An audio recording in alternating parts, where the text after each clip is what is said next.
ನಡೆಸುವ ಜ್ಞಾನವಾಣಿ ಕಾರ್ಯಕ್ರಮಕ್ಕೆ ತಮಗೆಲ್ಲರಿಗೂ ಆತ್ಮೀಯವಾದ ಸ್ವಾಗತ. ಶಿಕ್ಷಕರು ಕೇವಲ ಪಾಠವನ್ನಷ್ಟೇ ಮಾಡುತ್ತಿಲ್ಲ, ಬದಲಾಗಿ ವಿದ್ಯಾರ್ಥಿಗಳ ಜೀವನವನ್ನು ರೂಪಿಸುತ್ತಾರೆ. ಅವರು ನೀಡುವ ಮಾರ್ಗದರ್ಶನ ವಿದ್ಯಾರ್ಥಿಗಳ ಯಶಸ್ಸಿಗೆ ಭದ್ರ ಬುನಾದಿಯಾಗಿದೆ ಎಂದು ಹೇಳುತ್ತಾ, ಇಂದು ಸಂತೋಷ್ ಶೆಟ್ಟಿ ಸರ್, ವಿಜ್ಞಾನ ಶಿಕ್ಷಕರು, ಕರ್ನಾಟಕ ಪಬ್ಲಿಕ್ ಸ್ಕೂಲ್ ಚನ್ನಮಕ್ಕಿ, ಇವರು ನಮ್ಮೊಂದಿಗಿದ್ದಾರೆ. ಇವರಿಗೆ ಈ ಕಾರ್ಯಕ್ರಮಕ್ಕೆ ಆತ್ಮೀಯವಾದ ಸ್ವಾಗತ. Welcome sir. ಸರ್, ಮೊದಲಿಗೆ ನಿಮ್ಮ ಬಾಲ್ಯದ ಓದು ಹೇಗಿತ್ತು ಸರ್? ಬಾಲ್ಯದ ಓದು ಅಂದರೆ ಸಹಜ. ಆವತ್ತಿನ ಕಾಲದಲ್ಲಿ ಇಷ್ಟೆಲ್ಲ ಶಿಕ್ಷಣಕ್ಕೆ ಆಕ್ಸೆಸ್ ಇಲ್ಲ. ಹಾಗಾಗಿ ಸಾಮಾನ್ಯ ಸರ್ಕಾರಿ ಶಾಲೆಗಳೇ ಹತ್ತಿರ ಇದ್ದಿದ್ದರಿಂದ ನನಗೆ ಸಮೀಪದ ನಮ್ಮ ಮೊದಲ ಪ್ರಾಥಮಿಕ ಶಾಲೆ ನಮ್ಮ ಮನೆ ಎದುರಿಗೆ ಇತ್ತು. ಏನಂತಂದರೆ NMS ಹಳ್ಳಿಪುರ, ಅಲ್ಲಿ 1ರಿಂದ 4ನೇ ತರಗತಿಯವರೆಗೆ ಹೋಗ್ಬೋದು. ಮತ್ತು ಅಲ್ಲಿಂದ ಮುಂದೆ MHPS ಹಳ್ಳಿಪುರ, ಮತ್ತು ಅದರ ನನ್ನ SLCವರೆಗೆ ನಾನು RAS ಹೈಸ್ಕೂಲು, ಆವತ್ತಿ ಈಗ ಅದು PU ಕಾಲೇಜ್ ಆಗಿದೆ. ಅಲ್ಲಿ ನಾನು ನನ್ನ SLCಯನ್ನು ಮುಗಿಸಿ ನಂತರ PUC ಮತ್ತು ಡಿಗ್ರಿ ಎಲ್ಲವನ್ನು ಹೊನ್ನಾವರದ SDM ಕಾಲೇಜಲ್ಲಿ. ನಿಮಗೆ ಶಿಕ್ಷಕ ಹುದ್ದೆಯನ್ನು ಆಯ್ಕೆ ಮಾಡಿಕೊಳ್ಳಲು ನಿಮಗೆ ಸ್ಫೂರ್ತಿ ಏನಾಗಿತ್ತು? ಸಹಜವಾಗಿ ನಾವು ಬಾಲ್ಯದಿಂದ ಏನಾಗ್ತೇವೆ ಅತಿ ಹೆಚ್ಚು ಗಮನಿಸುವಂಥದ್ದು ಅಂದರೆ ಶಿಕ್ಷಕರನ್ನಾಗಿರ್ತಾರೆ. ಅದ್ರ ಜೊತೆಗೆ ನಾವು ಇರುವಂಥ ಪರಿಸರದಲ್ಲೂ ಸಹ ನಮಗೆ ಯಾರು ಚೆನ್ನಾಗಿ ಗೈಡ್ ಮಾಡ್ತಾರೋ ಅವರನ್ನು ನಾವು ಫಾಲೋ ಮಾಡೋದು ರೂಢಿ. ಹಾಗಾಗಿ ಮುಖ್ಯವಾಗಿ ಕೆಲವು ನಮ್ಮ ಶಿಕ್ಷಕರು, ಅತ್ಯುತ್ತಮ ಶಿಕ್ಷಕರು ನಮಗೆ ಬೋಧನೆ ಮಾಡಿದರು. ನಮ್ಮ ಪ್ರಾಥಮಿಕ ಹಂತದಿಂದ ವಿದ್ಯಾಭ್ಯಾಸ ಮುಗಿಯುವವರೆಗೂ ಕೆಲವೊಂದು ಅತ್ಯುತ್ತಮ ಶಿಕ್ಷಕರು ನಮಗೆ ಕಲಿಸಿದ್ದಾರೆ. ಅದನ್ನು ನಾವು ಹೆಮ್ಮೆಯಿಂದ ಹೇಳಬೇಕು. ಹಾಗಾಗಿ ಅಂಥವರಿಂದ ಕಲಿತು ಬಂದದ್ರ ಜೊತೆಗೆ ನನ್ನ ಒಂದು ವಿದ್ಯಾರ್ಥಿ ಅಂತ ಹೈಸ್ಕೂಲ್ ಹಂತದಲ್ಲಿ ಇರುವಾಗ ನಾನು ಒಂದು ಕಡೆ ನಮ್ಮ ವಿಠಲ್ ಪ್ರಭು ಸರ್ ಹೇಳಿದರು, ಅವರ ಮನೆಗೆ ಸಂಜೆಯ ವೇಳೆ ಮುಗಿದ ನಂತರ ಅವ್ರ ಮನೆಗೆ ಹೋಗ್ತಿದ್ದೆ ಶಾಲೆ ಮುಗಿಸಿ. ಅವರು ಅಲ್ಲಿ ನನಗೆ ಅಭ್ಯಾಸ ಮಾಡಿಸ್ತಾ ಇದ್ರು. ಅನಸೂಯ ಪ್ರಭುವಳಿ ಅಕ್ಕ, ಅವಳಿಗೆ ಅಚ್ಚಕ್ಕ ಅಂತೇಳಿ ಕರಿತಿದ್ದೇವೆ. ಆಗ ಅವರು ನಮಗೆ ತುಂಬ ಚೆನ್ನಾಗಿ ಅವರು ಕಲಿಸ್ತಾ ಇದ್ರು. ಅವರ ತಂದೆಯವರು ಸಹ ಒಳ್ಳೆಯ ಶಿಕ್ಷಕರಾಗಿದ್ದರು. ಹಾಗಾಗಿ ಆ ಒಂದು ವಾತಾವರಣದಲ್ಲಿ ಇದ್ದಿದ್ದರಿಂದ ಬಹುಶಃ ಶಿಕ್ಷಕ ವೃತ್ತಿಯನ್ನು ಆಯ್ಕೆ ಮಾಡಿಕೊಂಡೆ ಅಂತ ಅನಿಸ್ತದೆ. ಇಷ್ಟವಾಗಿದೆ ವೃತ್ತಿ ಅಂತೇಳಿ ಆವತ್ತಿನ ಕಾಲದಲ್ಲಿ ಅಷ್ಟೆಲ್ಲ ಇದಕ್ಕೆ ಹೋಗಬೇಕು ಅನ್ನುವಂಥ ಗುರಿ ಅಂತೇಳಿ. ನೀವು ಈಗ ಸರ್ಕಾರಿ ಶಿಕ್ಷಕರಾಗಿ ಸೇವೆಯನ್ನು ಸಲ್ಲಿಸ್ತಾ ಇದ್ರಿ. ಈ ಹುದ್ದೆಯನ್ನು ಪಡೆದುಕೊಳ್ಳಲು ನೀವು ಯಾವ ರೀತಿಯಾಗಿ ತಯಾರಿಯನ್ನು ನಡೆಸಿದ್ರಿ? ನಿಜ ಹೇಳಬೇಕು ಅಂದರೆ ನಾನು ಶಿಕ್ಷಕನಾಗಿ ವಿಶೇಷ ಸರ್ಕಾರಿ ಶಿಕ್ಷಕನಾಗಿ ಅಂತೇಳಿ ತರಬೇತಿಯನ್ನೇನು ಪಡೆದಿಲ್ಲಾಗಿತ್ತು. ಅಂದರೆ CET ಇದನ್ನೆಲ್ಲ ಎಕ್ಸಾಮ್ ಸಲುವಾಗಿ. ಆದರೆ ನಾನು ವಿದ್ಯಾರ್ಥಿ ಇದ್ದಾಗಲೇ ಆ ಒಂದು ಎಕ್ಸಾಮನ್ನು ಅಟೆಂಡ್ ಮಾಡಿಬಿಟ್ಟಿದ್ದೆ. ಹಾಗಾಗಿ ನನಗೆ ಅದು ಅನುಕೂಲ ಆಯಿತು. ಯಾಕಂತಂದರೆ ನಾನು ಡಿಗ್ರಿ ಫೈನಲ್ ಇರ್ತಾ ನಂದು ನಾನು ಮೂಲ ಪ್ರಾಥಮಿಕ ಶಾಲಾ ಶಿಕ್ಷಕನಾಗಿ ಸೇರಿಕೊಂಡಿದ್ದು. ಅದಾಗಲೇ ನನ್ನ D.Ed ಮುಗಿದಿದ್ದರಿಂದ, ಜೊತೆಗೆ ನಾನು BSc ಓದ್ತಾ ಫೈನಲ್ ಹಂತದಲ್ಲಿ ಇದ್ದಿದ್ದರಿಂದ ಅದು ನನಗೆ ಏನಾಯಿತು ಅಂದರೆ ವಿಜ್ಞಾನ ವಿಷಯಕ್ಕೆ ತುಂಬ ಸಹಾಯ ಆಯಿತು. ಎಕ್ಸಾಮ್ ಫೇಸ್ ಮಾಡಲಿಕ್ಕೆ. ಯಾಕಂದರೆ ಉಳಿದವರು ಪರೀಕ್ಷೆಗಾಗಿ ಸಿದ್ಧತೆ ಮಾಡಬೇಕು, ನನಗೆ ಅಂಥದ್ದು ಇರಲಿಲ್ಲ. ನಾನು ಓದ್ತಾ ಇರೋ ನಿತ್ಯ ವಿದ್ಯಾರ್ಥಿನೇ ಆಗಿದ್ದರಿಂದ ಹಾಗಾಗಿ ನಾನು ನಮ್ಮ ಈಗಿನ ವಿದ್ಯಾರ್ಥಿಗಳಿಗೂ ಹೇಳೋದಿಷ್ಟೇ, ನೀವು ವಿಶೇಷ ತಯಾರಿಯಲ್ಲಿ ಇರೋದಿಲ್ಲ.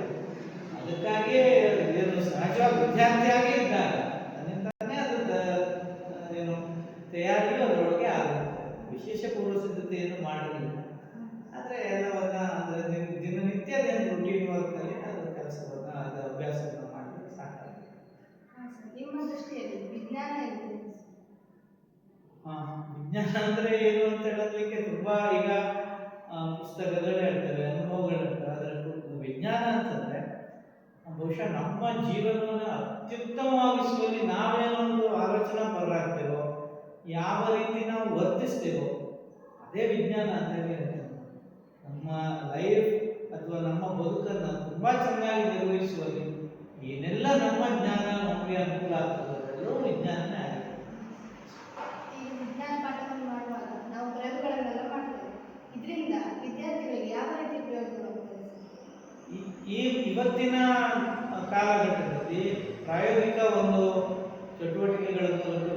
ಕಲಿಕೆ ಏನಿದೆ ಇದು ಅತ್ಯುತ್ತಮವಾದದ್ದು. ಯಾಕಂತಂದ್ರೆ ನಾವು ಸಹ ನಮ್ಮ ವಿದ್ಯಾರ್ಥಿ ಹಂತದಲ್ಲಿ ಪುಸ್ತಕದಿಂದನೇ ಎಲ್ಲವನ್ನ ತಿಳ್ಕೊಂಡಿದೆ. ಆದರೆ ಅದು ಏನಾಗ್ತದೆ ಅಂದ್ರೆ ಥಿಯರಿಟಿಕಲ್ ಅಥವಾ ಥಿಯರಿ ಪಾರ್ಟ್ ಆಗಿರುತ್ತೆ. ಈಗ ಪ್ರಾಕ್ಟಿಕಲಿ ಅದನ್ನ ನಾವು ಮುಂದೆ ಈಗ ಕಲಿಸುವಾಗ ನಾವು ಅದನ್ನು ನೋಡ್ತೇವೆ, ಹೌದಲ್ಲ ಅಂತ. ಆದರೆ ವಿದ್ಯಾರ್ಥಿ ಹಂತದಲ್ಲಿ ಪ್ರಾಯೋಗಿಕವಾಗಿ ಇದನ್ನು ನೋಡಿದಾಗ ಆ ಹಂತದಲ್ಲಿ ನಮ್ಗೆ ಕೆಲವೊಂದು ಪ್ರಶ್ನೆಗಳು ಮೂಡ್ತವೆ. ಆ ಪ್ರಶ್ನೆಗೆ ನಾವು ಉತ್ತರವನ್ನು ನೋಡ್ತೇವೆ. ಇದರಿಂದ ಏನು ಅನುಕೂಲ ಆಗುತ್ತೆ ಅಂದ್ರೆ ಒಂದು ಸ್ವಾನುಭವ ಮತ್ತು ಸ್ವಯಂ ಸಂಶೋಧಕ ಪ್ರವೃತ್ತಿ ಆಗಲೇ ಮೂಡೋದ್ರಿಂದ ಇನ್ನೂ ಹೆಚ್ಚಿನದನ್ನು ಅನ್ವೇಷಿಸುವಂಥದ್ದು ಬಂದೇ ಬರ್ತದೆ. ಹಾಗಾಗಿ ಈ ಪ್ರಾಯೋಗಿಕ ಕಲಿಕೆ ಇದು ಅತ್ಯುತ್ತಮವಾಗಿದೆ. ಇದು ಇರಲೇಬೇಕು. ವಿಜ್ಞಾನ ಹೇಳಲ್ಲ, ಯಾವುದೇ ವಿಷಯ ಇರಲಿ ಪ್ರಾಯೋಗಿಕವಾಗಿ ಕಲಿತಾಗ ಮಾತ್ರ ಅದು ಶಾಶ್ವತವಾಗಿರುತ್ತೆ. ಈಗ ವಿಜ್ಞಾನ ವಿಷಯವನ್ನ ತರಗತಿಯಲ್ಲಿ ಬೋಧಿಸುವಾಗ ಅದು ನಮ್ಮ ವಿದ್ಯಾರ್ಥಿಗಳ ದೈನಂದಿನ ಜೀವನಕ್ಕೆ ನೀವು ಅದನ್ನು ಹೇಗೆ ಸಂಪರ್ಕಿಸ್ತೀರಿ? ಅದು ಸಂಪರ್ಕಿಸದೇ ಇದ್ರೆ ಅದು ಕಲಿಕೆನೇ ಅಲ್ಲ ಆಗಿರೋದು. ಪುಸ್ತಕದಲ್ಲಿ ಇರುವಂತಹ ವಿಷಯ ಸಾಮಾನ್ಯ ಇವತ್ತಿನ ಪಠ್ಯ ಪುಸ್ತಕಗಳಲ್ಲಿ ಆ ಒಂದು ಅಂಶ ಸಂಪೂರ್ಣ ಮಿಳಿತಾಗಿದೆ. ಎಲ್ಲ ನಿತ್ಯ ಜೀವನದ ನಿತ್ಯ ಅನುಭವದ ಸುತ್ತಲಿನ ವಸ್ತುಗಳೇ. ಈಗ ಈವನ್ ಪ್ರಾಥಮಿಕ ತರಗತಿಗಳಲ್ಲೂ ಅವರು ಏನು ಒಂದು ಪರಿಸರ ಅಧ್ಯಯನದಿಂದ ಏನು ಓದ್ತಾರಲ್ಲ, ಅವರ ಸುತ್ತಲಿನ ಪರಿಸರವೇ ಆಗಿರೋದ್ರಿಂದ ಪರಿಸರ ಬೇರೆ ಅಲ್ಲ, ಅವರ ಜ್ಞಾನ ಬೇರೆ ಅಲ್ಲ, ಅವರ ಶಾಲೆ ತರಗತಿಯ ಹೊರಗಿನ ಜಗತ್ತು ಬೇರೆ ಅಲ್ಲ. ಹಾಗಾಗಿ ಅದರಿಂದಲೇ ಅವರು ಜ್ಞಾನವನ್ನು ಪಡೆಯಬೇಕು. ಹಾಗಾಗಿ ಅದೇ ಎರಡು ಒಂದರೊಳಗೊಂದು ಮಿಳಿತಾನೆ, ಅದು ಸಪ್ರೇಟ್ ಮಾಡಿ ಸಾಧನೆ. ನಿಮ್ಮ ಪ್ರಕಾರ ವಿಜ್ಞಾನ ಶಿಕ್ಷಕರಲ್ಲಿ ಯಾವುದೆಲ್ಲ ಗುಣಗಳಿರಬೇಕು? ವಿಜ್ಞಾನ ಶಿಕ್ಷಕ ಅಂತಲ್ಲ, ಈ ಶಿಕ್ಷಕರೆಲ್ಲರೂ ಒಂದು ಮೊದಲನೇದಾಗಿ ತಾಳ್ಮೆ ಅಂತ ಇರ್ತದೆ. ಅದ್ರ ಜೊತೆಗೆ ವಿಶೇಷವಾಗಿ ವಿಜ್ಞಾನ ಶಿಕ್ಷಕರಾಗಬೇಕು ಅಂದ್ರೆ ಮೊದಲನೇದಾಗಿ ಇವತ್ತು ಪ್ರತಿ ಹಂತದಲ್ಲಿ ಪ್ರತಿನಿತ್ಯ ಕೆಲವೊಂದು ನಮ್ಮ ವೃತ್ತಿಗೆ ಸಂಬಂಧಪಟ್ಟಾಗಿರ್ಬೋದು ಅಥವಾ ಕಲಿಕೆಗೆ ಸಂಬಂಧಪಟ್ಟಾಗಿರ್ಬೋದು, ಅದು ಬೇಕಿದ್ರೆ ಜೀವನ ಕ್ರಮಕ್ಕೆ ಸಂಬಂಧಪಟ್ಟಾಗಿರ್ಬೋದು, ಸಾಕಷ್ಟು ಬದಲಾವಣೆಗಳಾಗ್ತಾ ಇರ್ತವೆ. ಹಾಗಾಗಿ ಆ ಬದಲಾವಣೆಗಳನ್ನ ವೀಕ್ಷಿಸಿ ನೋಡಿ ಅವಲೋಕಿಸುವ ಸಲುವಾಗಿ ನಾವು ಸಹ ವಿದ್ಯಾರ್ಥಿಗಳಾಗಿಯೇ ಇರಬೇಕಾಗ್ತದೆ. ಮೊದಲನೇ ಸದಾ ವಿದ್ಯಾರ್ಥಿ ಆದರೂ ಮಾತ್ರ ಉತ್ತಮವಾದ ಶಿಕ್ಷಕ ಖಂಡಿತ ಆಗಿರ್ತಾರೆ. ಎರಡನೇದಾಗಿ ಸೂಕ್ಷ್ಮ ಗ್ರಹಿಕೆ, ಅದ್ರ ಜೊತೆಗೆ ತಾಳ್ಮೆ ಬೇಕು ಮತ್ತು ಆದಷ್ಟು ವಿದ್ಯಾರ್ಥಿಗಳಿಂದಲೇ ಹೆಚ್ಚಿನದನ್ನ ಅವರಾಗಿಯೇ ಆ ಜ್ಞಾನವನ್ನು ಪಡೆಯಲಿಕ್ಕೆ ಪ್ರೇರೇಪಿಸಬೇಕಾದದ್ದು ಬಹಳ ಮುಖ್ಯ. ನಾವು ಎಲ್ಲವನ್ನ ಹೇಳೋದ್ರಿಂದ ಆದಷ್ಟು ವಿದ್ಯಾರ್ಥಿಗಳನ್ನ ಆ ದಿಶೆಯಲ್ಲಿ ಜನರೈಸ್ ಮಾಡುವಂಥದ್ದು ಅದು ಬಹಳ ಸೂಕ್ತ ಅಂತ ಹೇಳಿ ಭಾವಿಸ್ತೇನೆ. ಕೊನೆಯದಾಗಿ ಮುಂದೆ ಈಗ ಶಿಕ್ಷಕರಾಗಿ ಹೊರಟಿರುವ B.Ed ವಿದ್ಯಾರ್ಥಿಗಳಿಗೆ ನಿಮ್ಮ ಸಲಹೆ? B.Ed ವಿದ್ಯಾರ್ಥಿಗಳು ಅಂದ್ರೆ ಅವರಿಗೆ ಈಗಾಗಲೇ ವಿದ್ಯಾರ್ಥಿಗಳೇ, ವೃತ್ತಿ ಜೀವನದಲ್ಲೂ ಅವರು ವಿದ್ಯಾರ್ಥಿಗಳಾಗಿ ಇರಬೇಕು. ಇದು ಮೊದಲನೇ ಅಂಶ.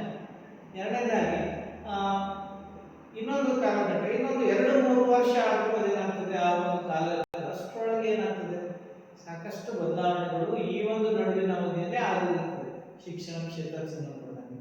ಹಾಗಾಗಿ ಆ ಎಲ್ಲ ಬದಲಾವಣೆಗಳನ್ನ ಅವರು ಸಹ ಅವಲೋಕಿಸ್ತಾ ಇರಬೇಕು. ಇಲ್ಲದೇ ಇದ್ರೆ ನೀವು ಆ ದಿನಕ್ಕೆ ಅಪ್ಡೇಟ್ ಆಗಲಿಕ್ಕೆ ಆಗುತ್ತೆ. ಹಾಗಾಗಿ ನಾನು ಇಷ್ಟಪಟ್ಟು ಆ ವೃತ್ತಿಯನ್ನು ತಗೊಳ್ತೇನೆ ಅಂದಾಗ ಆ ವೃತ್ತಿಯಲ್ಲಿ ಇರುವಂಥ ಎಲ್ಲ ಚಾಲೆಂಜಸ್ಗಳನ್ನು, ಸವಾಲುಗಳನ್ನು ಸಮರ್ಥವಾಗಿ ನಿಭಾಯಿಸುವಷ್ಟು ಧೈರ್ಯ ಇರಬೇಕು. ಅದ್ರ ಜೊತೆಗೆ ಅಷ್ಟು ಅಪ್ಡೇಟ್ ಅನ್ನ ಅವರು ರೂಢಿಸಿಕೊಳ್ಳೇಬೇಕು. ಆ ಹಂತದಲ್ಲಿ ಸಿದ್ಧತೆ ಮಾಡ್ತೇನೆ ಅನ್ನೋದಕ್ಕಿಂತ ನಾನು ಅದಕ್ಕೆ ನನ್ನ ಜೀವನ ಕ್ರಮವನ್ನೇ ಅದಕ್ಕೆ ಸಜ್ಜುಗೊಳಿಸ್ತೇನೆ ಅನ್ನೋದು ಹೆಚ್ಚು ಒಳ್ಳೆಯದು. ಹಾಗಾಗಿ ಸದಾ ವಿದ್ಯಾರ್ಥಿಗಳಾಗಿರಿ, ಸದಾ ಆಸಕ್ತಿ, ವಿಜ್ಞಾನದಲ್ಲಿ ಆಸಕ್ತಿ ಇದ್ಬಿಟ್ರೆ ಅದು ಬಹಳಷ್ಟು ಲಾಭ ಆಗುತ್ತೆ. ನಾನಂತೂ ಅದೇ ಕಂಡುಕೊಳ್ತೇನೆ. ನಿಜವಾಗಿ ಹೇಳುವುದಂದ್ರೆ ನನಗೆ ವಿಜ್ಞಾನಕ್ಕಿಂತ ಹೆಚ್ಚು ಸೋಷಿಯಲ್ ಸೈನ್ಸು ಇದ್ರ ಕಡೆನೇ ವಿಷಯ ನಾನು ವಿದ್ಯಾರ್ಥಿದಾಗ ತುಂಬ ಇತ್ತು. ಆದರೆ ಈಗ ಅನಿಸ್ತಾ ಇದೆ ವಿಜ್ಞಾನ ಶಿಕ್ಷಕನಾಗಿ ಬಂದ ಮೇಲೆ ನಾನು ಎಷ್ಟೊಂದು ಅನುಕೂಲ ಆಯಿತು ನಾನು ತಿಳ್ಕೊಳ್ಳಿಕ್ಕೆ. ಹಾಗಾಗಿ science it's a wonderful world. ಹಾಗಾಗಿ ಅದರಲ್ಲಿ ಕಲಿಸೋದು ಅಥವಾ ಇದಿದೆಯಲ್ಲ ಅದನ್ನ ಕಷ್ಟ ಹೌದು, ಆದರೆ ಅದು ಬಹಳ ಲೈವ್ ಇರ್ತದೆ ನಮ್ಮ ಲೈವ್.